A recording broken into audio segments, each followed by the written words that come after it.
أعوذ بالله من الشيطان الرجيم بسم الله الرحمن الرحيم وأسروا قولكم أو اجهروا به إنه عليم بذات الصدور ألا يعلم من خلق وهو اللطيف الخبير صدق الله العلي العظيم. ശ്രദ്ധിക്കുക. വഅസിറു കൗലക്കും, അവിടെ വഅസിറു എന്ന് എഴുതുമ്പോൾ ഒരു അലിഫ് കണ്ടോ? ആ അലിഫിൻ്റെ മുകളിലൊരു സാധനം കണ്ടില്ലേ? ആ അലിഫിനെ നമ്മൾ എന്ത് ചെയ്യരുത്? ഓതുമ്പോൾ പറയരുത് അല്ലേ? വഅസിറു കൗലക്കും. അത് കഴിഞ്ഞിട്ട് അവിജ്ഹറു എന്ന് കണ്ടോ? അവിടെ ഒരു അലിഫുണ്ട്. ഔ ഇജ്ഹറു അല്ലേ? അവിടെ ഈ എന്ന് പറയണ്ട, ആ എന്നും പറയണ്ട, ഊ എന്നും പറയണ്ട. അവിജ്ഹറു, ആ അലിഫിനെയും പറയണ്ട. കണ്ടോ? വീണ്ടും ഒരു അലിഫ് കണ്ടോ? ഇപ്പം നമ്മൾ പറഞ്ഞ അലിഫിൻ്റെ പേരെന്താ? അവിജ്ഹറു എന്നുള്ളടുത്ത അലിഫിൻ്റെ പേരെന്താരോ? ഹംസത്തുൽ വസ്ൽ എന്ന് പറയാം. അതിൻ്റെ പേരാണ് ഹംസത്തുൽ വസ്ൽ. ഹംസത്തുൽ വസ്ലിനെ തിരിച്ചറിയാൻ അതിൻ്റെ മുകളിൽ അങ്ങനെ ഒരു സ്വാദിൻ്റെ തലഭാഗം ഉണ്ടാകും. ഓക്കെ.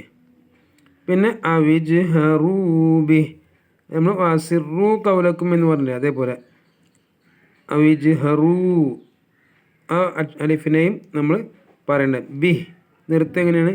ബി. ഇനി അവിടെ കൂട്ടിയതാണെങ്കിലോ അവിജ്ഹറൂ ബിഹി ഇന്നഹു. അപ്പോൾ അവിടെ കണ്ടോ? ബിഹി എന്നുള്ളിടത്ത് ഒരു ചെറിയ യാനെ കാണാൻ പറ്റും. അവിടെ നിർത്തുകയാണെങ്കിൽ മദ്ദില്ല, നിർത്തണില്ലെങ്കിൽ കൂട്ടി ഓതാണെങ്കിൽ അവിടെ മദ് ഉണ്ടാവും.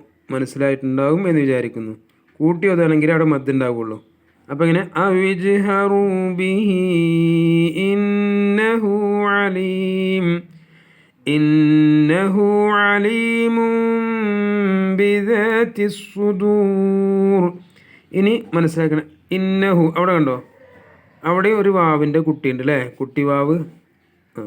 ആ വാവ് എന്തിനാണ്? ഹു കുറച്ച് നീണ്ട്. ഇന്നഹു അലീമും ബി. അവിടുത്തെ പിന്നെ കണ്ടോ? അലീമുൻ എന്നുള്ളത് അലീമും കണ്ടോ? മീമു കുട്ടി മീമിനെ കണ്ടോ?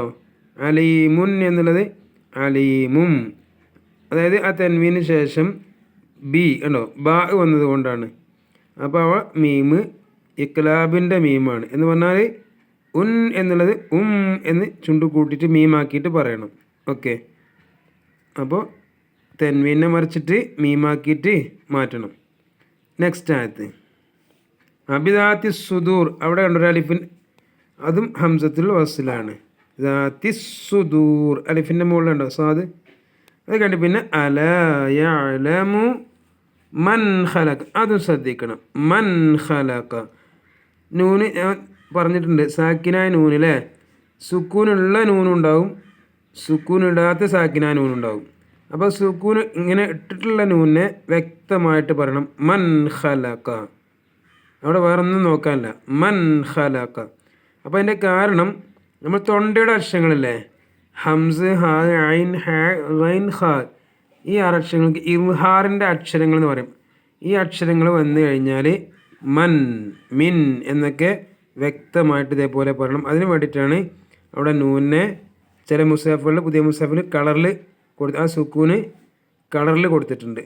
അപ്പോൾ മൻ ഖലഖ വഹുവൽ ലത്തീഫുൽ ഖബീർ.